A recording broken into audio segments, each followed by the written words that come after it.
साथियों, जय भीम। जय भारत, जय संविधान। और लखनऊ में 6 सितंबर को होने वाला ये लाइव उसी को लेकर है। इसके साथ कुछ और थोड़े से मुद्दे हैं, बहुत महत्वपूर्ण। मतलब मैं कोई बात कहता हूँ तो उसके पीछे महत्वपूर्ण चीजें ही होती है। मैं कोई क्योंकि आंदोलन है, समय नहीं खराब करना होता, तो मेरा ये प्रयास रहता है कि जो रिस्पॉन्सिबिलिटी मेरे पास है मैं उसको अदा करूं। और मुझे ये कहने में कोई गुरेज नहीं कि हमारे महापुरुष कम से कम मुझसे तो नाराज नहीं होंगे, भीम आर्मी से तो नाराज नहीं होंगे, बिल्कुल नाराज नहीं होंगे। क्योंकि बाबा साहब ने कहा था कि किसी सदी हमारी, हम उसकी तरफ बढ़ भी रहे हैं, वंचित वर्ग के लोगों में एकता भी बन रही है। एक और बहुत जरूरी बात, बाबा साहब अम्बेडकर ने लिखा अपनी वॉल्यूम्स में कि मैं देश के प्रति क्या सोचता था और मैं देश के लिए क्या करना चाहता था, इसका मैंने प्रयास किया।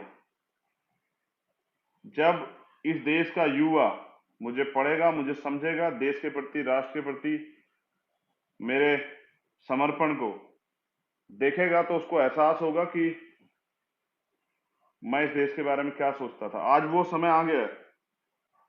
अब बाबा साहब के लिए तो मैं कहूंगा कि वो हमसे नाराज नहीं होंगे, क्योंकि बाबा साहब अम्बेडकर ने 18 मार्च 1956 को ये कहा था आगरा में कि मुझे मेरे पढ़े लिखे लोगों ने धोखा दिया। और रोते उन्होंने कहा कि अगर आप इस कारवां को आगे नहीं ले जा सकते तो पीछे मत जाने देना। देखिए, राजनीतिक रूप से जिनके नेतृत्व में गया, मैं उनकी बात नहीं कर रहा हूँ, बिल्कुल साफ तौर पर कह रहा हूँ, लेकिन सामाजिक रूप से आंदोलन को, बहुजन आंदोलन को हमने कमजोर नहीं पड़ने दिया, उसमें धार दी है। उसका कारण है कि भारतीय जनता पार्टी और आरएसएस के लोग मजबूर हुए हैं, जिन्होंने कभी दलित पिछड़ों की बात नहीं की। दलित पिछड़ों के लिए जो लोग जो उनसे दुर्भावना रखते हैं, उसको मैं सारी डिटेल से आज बता दूंगा इसी लाइव में। प्रयास करूंगा काफी बड़े हद तक आपको बता दूं। अब मैं बुनियादी बात करता हूँ। 69,000 शिक्षक भर्ती में घोटाला हुआ, लगभग 20,000 पदों का, जिसमें मेरे पास जो रिपोर्ट है, शेड्यूल कास्ट की लगभग 3167 सीटों पे घोटाला हुआ है, और लगभग 16,000 सीटें पिछड़े वर्ग के लोगों की, लगभग 20,000 के करीब सीटें हैं जिन सीटों पे घोटाला किया है। अब सरकार को पता है घोटाला किया है। अब सरकार को समझ में नहीं आ रहा, सरकार फंस गई, क्योंकि इस बात ने, मैं धन्यवाद देता हूं उन साथियों को जो वहां आंदोलन बैठे हैं, क्योंकि आपने सरकार को बैकफुट पे लाके खड़ा कर दिया। कि करप्शन और करप्शन के खिलाफ नारे की बात करते थे। कल ही मुझे कोई बता रहा था कि स्विस बैंक में संपत्ति जो है 25% का इजाफा हुआ है। प्रधानमंत्री कहते थे काला धन वापस आएगा। स्विस बैंक में जो भारतीयों की संपत्ति है उसमें 25% का इजाफा हुआ है। आपको शायद कोई ना बताए, लेकिन एक सच, काला धन वापस नहीं आया। यहां से जिन लोगों ने और काला धन डेवलप किया उन लोगों ने जमा करा दिया। ये है वास्तविक स्थिति भारत की। 69,000 शिक्षक भर्ती, पहली तो सरकार रोजगार नहीं देती, मेरी आंख में कुछ हुआ है। पहले तो सरकार रोजगार नहीं देती है। रोजगार की भर्ती निकलती है, आवेदन निकलता है, आवेदन का फॉर्म भरता है, सरकार किसी कारण से भर्ती निरस्त कर देती है। जनता के, नौजवानों के खून पसीने की मेहनत के पैसे खराब हो जाते हैं, कोई जवाब नहीं। सरकार का एक पैसा होगा वो सरकार लेगी। जनता के, नौजवानों के मेहनत के, उनके उनके परिवारों के 500-500 रुपए की फीस फार्मों में जमा होती है। सुनने कुछ भर्तियां जो हैं जब शुरू होती हैं तो उसके बाद उनके जब पेपर होते हैं, मेहनत करते हैं, उससे पहले पेपर लीक करा देती है सरकार। ये भी अभी हुआ पीटी के एग्जाम में। जिस सरकार पे पेपर नहीं संभल रहा वो प्रदेश की जनता को कैसे संभालेगी। तो पेपर लीक हुआ, और पेपर लीक के बाद अब उसको मैनेज करने, जैसे कोरोना में इतने लोग मरे, उसको सरकार फिर मैनेज करती है, फिर उसको मैनेज करने में लगी हुई है। इतना सारा सिस्टम होते पेपर कैसे लीक हुआ, तो किसने कराया ना, एक और घोटाला। चलिए पेपर लीक हुआ, पेपर लीक करके अपने चहितों को दे दिया, अब वो फिर भी पास नहीं हो पाते। जो मेरिट की बात करते हैं ना, उनके लिए मेरा संदेश कि सर रेस की लाइन एक कीजिए। कोई भी एक दलित पिछड़े वर्ग का अभ्यर्थी पकड़िए, उसको तैयार कीजिए, समय आप निर्धारित कीजिए, टेस्ट आप निर्धारित कीजिए, रेस की लाइन एक कीजिए, सुविधाएं उनको बराबर दीजिए, और फिर देखिए किसमें कितनी क्षमता है, फिर मेरिट की बात कीजिए हमसे और मुकाबला कीजिए, हम बताएंगे किसमें कितना दम। तो आप तमाम तरह से, आपके पास सारे संसाधन हैं, आपको पेपर भी मिलता है, सब कुछ मिलता है, फिर आप पास नहीं हो पाते। तो आपको पास करने के लिए आपकी चहीती सरकार हमारे बच्चों का हक डकारती है और हमारी सीटें, जो संवैधानिक अधिकार आरक्षण में जो सीटें हमें मिली हैं, उन सीटों को छीन के देती है हमसे। ये है भारतीय जनता पार्टी का चाल चरित्र। ये है वो लड़ाई, जिस लड़ाई के खिलाफ हमने आंदोलन जो है ना शुरू किया, जब पिछड़े वर्ग के लोगों को बुनियादी रूप से मजबूत होने का। आरक्षण समझते हैं, रिप्रेजेंटेशन, प्रतिनिधित्व कि राजकाज में आपकी हिस्सेदारी कितनी। मैं बस आपको एक बार बता देता हूं कि आरक्षण व्यवस्था बेसिकली है क्या। आरक्षण व्यवस्था है कि इस देश में लगभग 2% सरकारी नौकरियां, 98% तो निजी सेक्टर पहले से ही, उसमें कोई आरक्षण नहीं। इन 2% सरकारी नौकरियों में सभी, जितनी देश के अंदर जितने जनसंख्या है, उस जनसंख्या के आधार पर आरक्षण व्यवस्था तय हुई थी, जिसमें पिछड़े और दलित वर्ग के लोगों को लगभग 49.5% आरक्षण मिला, इसलिए कि राजकाज में इनकी हिस्सेदारी होनी चाहिए। क्योंकि मैं आपको स्पष्ट तौर पे एक और सीधी लाइन बताता हूं। सोचिए कोई जैसे अभी भारतीय जनता पार्टी सरकार है और इनकी सरकार में इनके चाहने वाले या इनसे जुड़े हुए लोग अपराध करते हैं, और अगर सिस्टम में हमारे लोग नहीं बैठे तो हमारे लोगों को न्याय कैसे मिलेगा।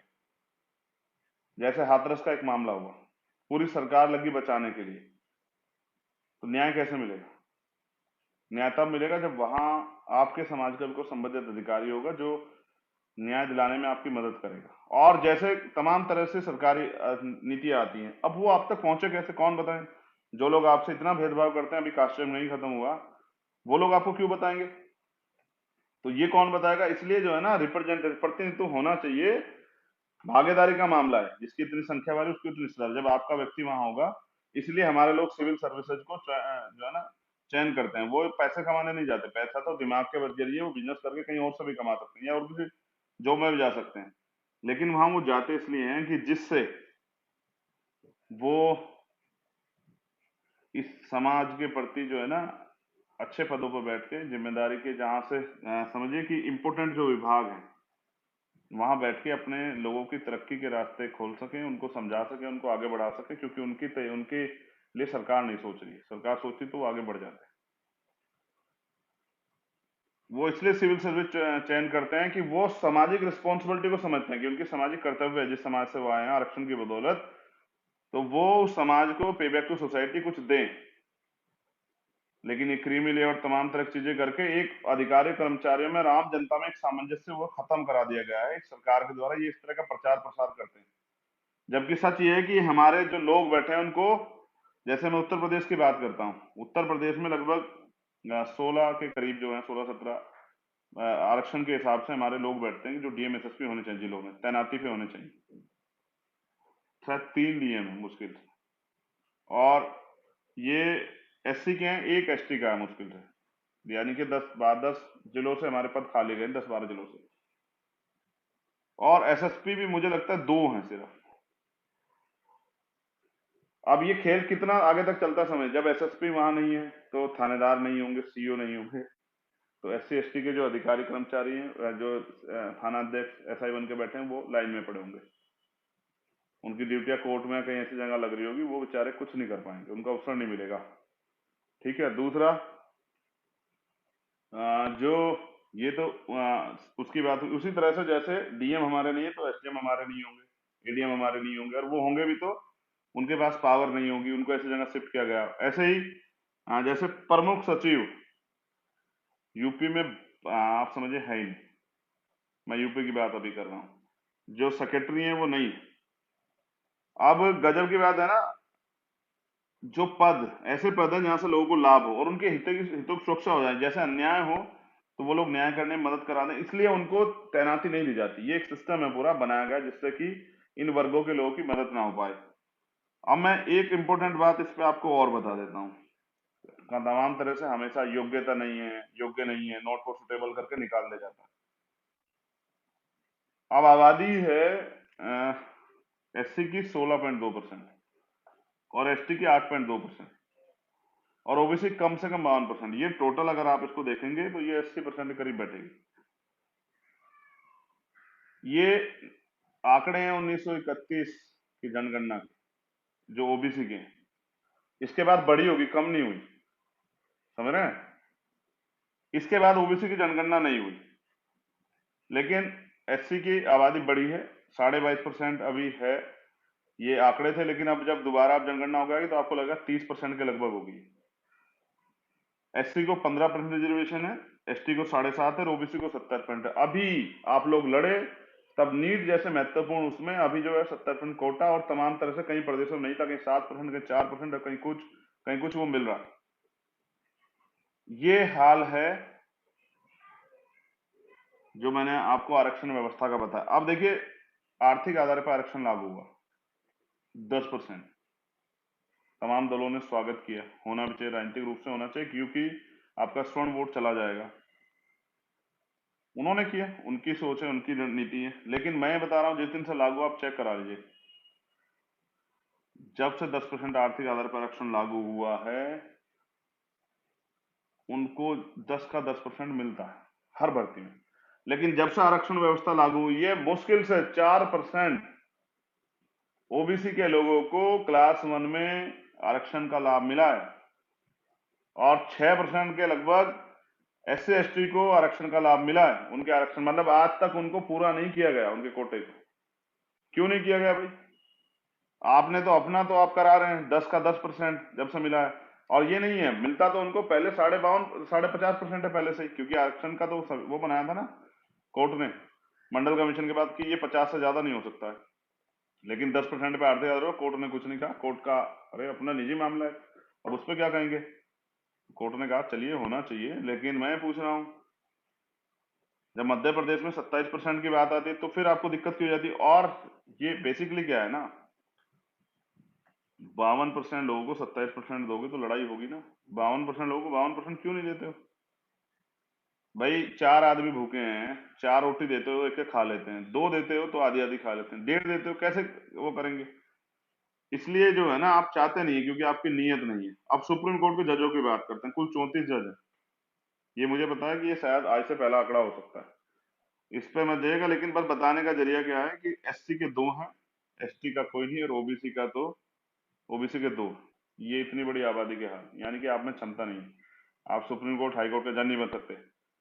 आप जो हैं, जो तिलक कहते थे ना, क्या करेंगे जाके वहां सुप्रीम कोर्ट में बैठ के? क्या करेंगे? संसद में बैठ के क्या करेंगे? अपना जो पैतृक जो इनका काम है उसको करना चाहिए इनको। तो भारत सरकार में जो सबसे बड़े अफसर हैं, यानी कि सेक्रेटरी 89, एक एससी का है, 3 एसटी के हैं, ओबीसी का एक नहीं। ये 2019 के आंकड़े हैं सब। ओबीसी का 52% आबादी का एक भी सेक्रेटरी नहीं है सेंट्रल सेक्रेटरीट में, केंद्रीय सचिवालय में। बुरा लगना चाहिए आपको, होना भी चाहिए, बुरा लगे, लेकिन बुरा लगने से कुछ नहीं होगा ना, बदलना पड़ेगा। अब मैं बात करूंगा देश के केंद्रीय विश्वविद्यालयों की। 40 केंद्रीय विश्वविद्यालय हैं, एक एक 2020 तक का आंकड़ा है सर। प्रोफेसर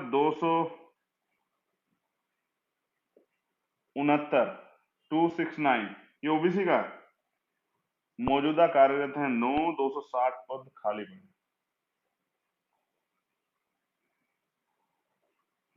क्यों भाई?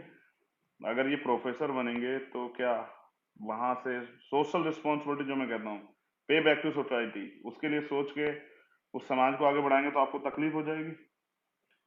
असिस्टेंट प्रोफेसर 544 स्वीकृत हैं, 31 मौजूदा हैं, 513 खाली पड़े। और असिस्टेंट एसोसिएट प्रोफेसर, तो जिनकी बात मैंने असिस्टेंट प्रोफेसर की बात करें, 2178 स्वीकृत है, 1267 मौजूदा हैं, 911 पद खाली पड़े। ये खाली पद आपने क्यों रखे हैं?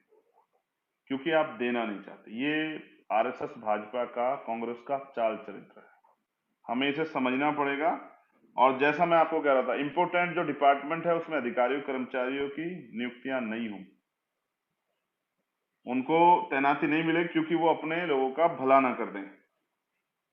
जो आपकी जनगणना नहीं करा सकता वो आपका हितैषी है, दुश्मन, ही आपको समझना पड़ेगा।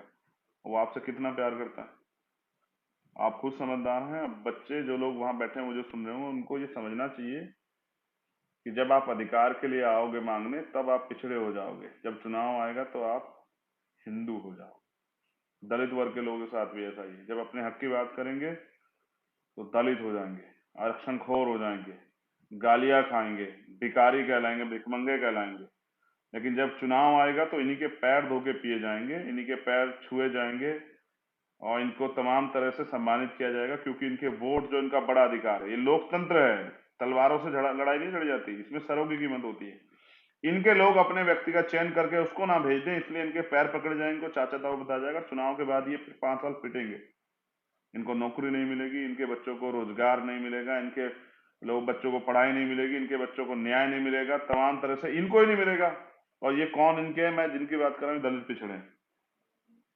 तो बहुत महत्वपूर्ण बात जो है ना वो ये है कि अब सरकार निजीकरण के जरिए अब आरक्षण देने की बात कर 27%, लेकिन अब अस्थायी नौकरियां हटा दी गई, अब अस्थायी संविदा पे 5 साल काम कराएंगे, 4 साल काम उसके बाद देखेंगे। और जिन्होंने आज तक नहीं दिया वो टॉप पे बैठे हुए हैं, वो आपके बच्चों को निकालते रहेंगे। 69,000 शिक्षक भर्ती का आंदोलन है, लखनऊ की धरती बुला रही है। मैं उन तमाम अभ्यर्थियों से जो घर पड़े हैं, ये अधिकारों का आंदोलन, इसमें बुलावा नहीं भेजा जाएगा। ये मान सम्मान सम्मान जो हमारी बहन बेटियों पर लाठियां चली, जो उनके कपड़े फाड़े गए, उनको अपमानित किया गया, गालियां दी गई, जो उनके हाथ टूटे हैं, जो वो भूखे पेट वहां पड़े हैं, मैं तो रहा हूं 2 दिन उनके बीच, मैंने देखा कि वो भूखे पेट वहां अपनी लड़ाई को लड़ रहे हैं। जब वो अपने अधिकारों की बात करेंगे तो उनको लाठियां मिलेगी। बाकी उनको दिखाने के लिए कि आपकी जात का मंत्री बना रहे हैं, आपकी जात का संतरी बना रहे हैं, आपकी जात का विधायक एमपी बना रहे हैं। और ये किस लिए पता है आपको? इसलिए कि उनकी जात का वोट लिया जा सके। एक और महत्वपूर्ण बात, ये जो आपकी जात का बना है ना, ये चाहे दलित हो या पिछड़े हो, अगर ये वास्तविकता में आपका लीडर है तो इसको आपकी हक की बात उठाने में क्या तकलीफ है। अगर ये डीलर है, लोडर है, तो इसको ये उठाएगा तो सिर्फ और सिर्फ अपने फायदे की बात, और ये मोहरा बनके हमारे लोगों का विरोध करेगा वहां, इसलिए इसको बनाया गया। इसको मान्यवर काशीराम साहब चमचा युग कहते हैं। हमें जातिवाद से नफरत है, इसलिए हम चाहते हैं जाति का विनाश हो। तो 69,000 शिक्षक भर्ती आंदोलन चल रहा है, 6 तारीख को महा आंदोलन है। जो लोग मुझे सुनेंगे या जो लोग मुझे सुन रहे हैं, उत्तर प्रदेश के लोगों को खास कर कह रहा हूं, मैंने कहा था उस दिन भी कि अपने संघर्षों के दिन जो हैं तारीखें आबाद रखेंगे, और इस बार ऐसे लड़ेंगे कि विरोधी भी याद रखेंगे। तो बुलावा नहीं भेजा जाएगा। ये लड़ाई 69,000 शिक्षक भर्तियों की नहीं, ये संविधान के में दिए हमारे अधिकारों की लड़ाई, ये संविधान सुरक्षा की लड़ाई है, ये तानाशाही के खिलाफ बिगुल, ये लड़ाई है बाबा साहब अम्बेडकर के द्वारा दिए गए संविधान में मिले अधिकारों को बचाने की। उत्तर प्रदेश के साथियों से मेरा निवेदन, पहले अभ्यर्थियों से निवेदन कर रहा हूं, क्योंकि मैं राष्ट्रपिता ज्योतिबा फूले, सैनी, साक्य, केशव, मौर्य, कुशवाहा, अगर मैं इनकी बात कर रहा हूं तो इसलिए कर रहा हूं क्योंकि ये वो कुल है जिसने राष्ट्रपिता ज्योतिबा फूले और क्रांति सूर्य और मां सावित्रीबाई फूले हमें दिए, जिन्होंने वंचित वर्ग की बेटियों को, बेटों को पढ़ने का अधिकार दिए, अपमानित होकर अन्याय सह के भी स्कूल खोले। मैं बात कर रहा हूं बाबू जगदेव प्रसाद कुशवाहा की, वो भी इसी कुल के। मैं बात कर रहा हूँ जननायक कपूर ठाकुर की, जो यहाँ यूपी में लोग उनको सैन लगाते हैं, नाई समाज जिसको कहते हैं। मैं संत गाड़गे जी की बात कर रहा हूँ, जो धोबी समाज के लोग हैं उनकी बात कर रहा हूँ, जो शेड्यूल कास्ट के लोग। तो मैं ये बात इसलिए कर रहा हूँ, समाज की बात कर, मैं इसलिए बात कर रहा हूँ कि इस देश में रहने वाले, उत्तर प्रदेश में रहने वाले और देश में रहने वाले प्रजापति, पाल, कश्यप, सैनी, का साक्य, मौर्य, कुशवाहा, कहार, अहीर, चमार, वाल्मीकि, पासी, धोबी, ये कहाँ सोए हुए हैं? गुजर, जाट, ये कहाँ सोए हुए हैं? पटेल, ये कहाँ सोए हुए हैं? देखो, अगर व्यक्ति सोया हुआ उसको जगाया जा सकता है, लेकिन कोई आंख बंद करके बैठ गया, जैसे हमारे लोगों ने की है, दलित पिछड़ों ने इतने लंबे समय से, जो भूखे रह के भी जो है ना चुप हैं, तो मैं समझता हूं कि इसको गुलामी कहते हैं। निजीकरण एक गुलामी है।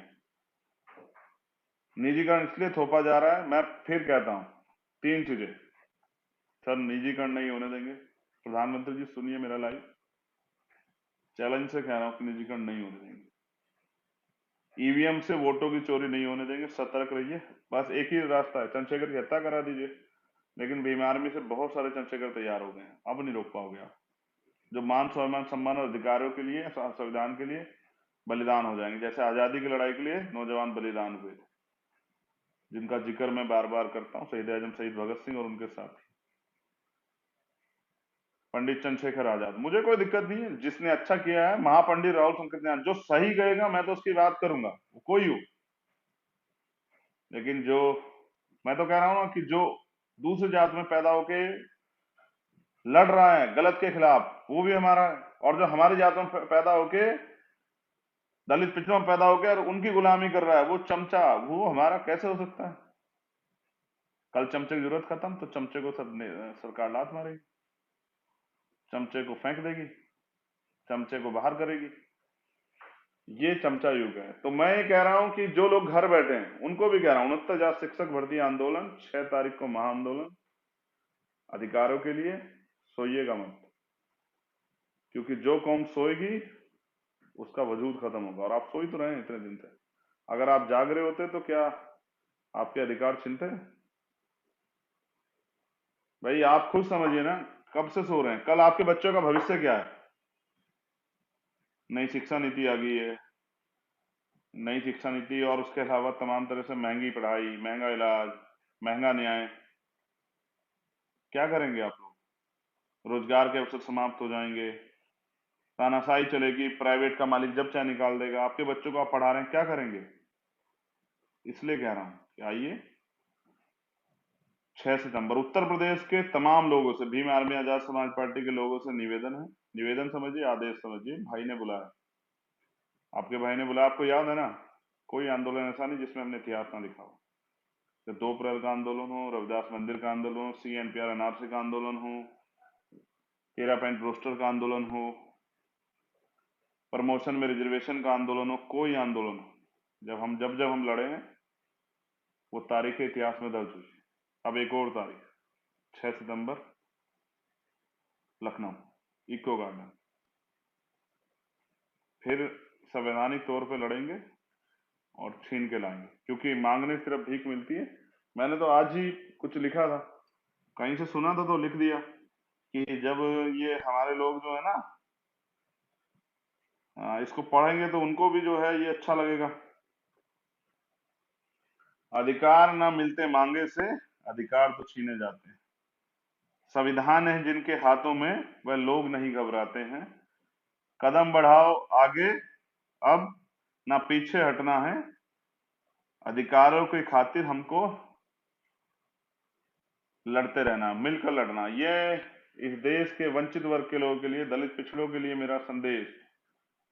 लखनऊ आसपास के लोग हैं वो ज्यादा भूमिका अदा करें। और महत्वपूर्ण जो है, अब आपके लिए एक आखिरी सूचना, 1 टाइम की रोटी खा के आइए, 2 टाइम की रोटी लेके आइए, एक अपने लिए और एक अपने साथी के लिए।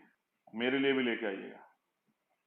मैं भी यूपी से चल के, सहारनपुर चल के लखनऊ आऊंगा, मेरे लिए भी रोटी लेके आइएगा। वहीं मिल बैठ के खाएंगे और खाएंगे और लड़ेंगे, और ऐसा लड़ेंगे कि आने वाली पीढ़ियां भविष्य में इस दिन को पढ़ेंगे। जय भीम, जय भारत, जय संविधान, जय लोकतंत्र, जय विज्ञान। और तमाम क्रांतिकारी योद्धाओं को सैल्यूट, जो वहां बैठे हुए हैं। वो 2 दिन अच्छे थे जो आपके साथ बिताए, खुले आसमान के नीचे आपको, आपके आंदोलन को देखने का मौका मिला। उन बहनों का भी आभार, याद आती है आपकी, क्योंकि मिल तो नहीं पा रहे हैं, दूर हैं, काम ज्यादा है।